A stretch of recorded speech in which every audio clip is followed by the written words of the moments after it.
कंत्राटदारांची देणी थकीत असल्यामुळे त्यांनी आज आझाद मैदानात मुंबईमध्ये आंदोलन पुकारलेलं आहे।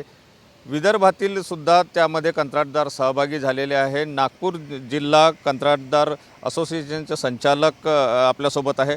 दादा, काय नेमकी तुमच्या मागण्या आहेत, तुमचे आंदोलन होत आहे? आमच्या मागण्या या आमचे देयक मिळाव याकरिता आहे। मागल्या 3 वर्षापासून आम्हाला कुठल्याच प्रकारचे देयके मिळाले नसल्यामुळे आम्ही वारंवार शासनाचा पाठपुरावा केलेला। शासनाने आम्हाला आश्वासनसुद्धा दिलेलं, पण कुठल्याच प्रकारचा आमचा परतावा शासनाने दिला नाही। त्याकरिता महाराष्ट्र राज्य कॉन्ट्रॅक्टर असोसिएशनच्या माध्यमातून 18 आणि 19ला आम्ही आझाद मैदानावर आंदोलन करणार आहे। विदर्भाचा जर विचार केला किंवा नागपूरचा जर विचार केला तर किती देयके अशी थकीत आहेत?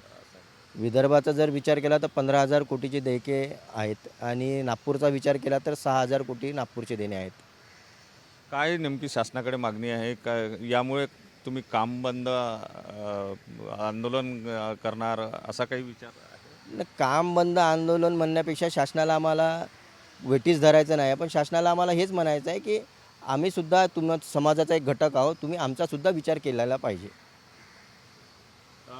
या आंदोलनामध्ये विदर्भातील साधारणतः किती कंत्राटदार सहभागी? 400 ते 500 लोक विदर्भातून गेलेले आहेत। नक्कीच विदर्भातून 400 ते 500 कंत्राटदार जे आहे ते आझाद मैदानावरच्या आंदोलनात सहभागी होण्यासाठी गेलेले आहे आणि जोपर्यंत हे देयके मंजूर होत नाही, शासनाने याचा विचार करावा अशा प्रकारची मागणी यांच्याकडून होताना दिसून येत आहे। कॅमेरामन साईसह सुनील ढगे, TV9 मराठी, नागपूर।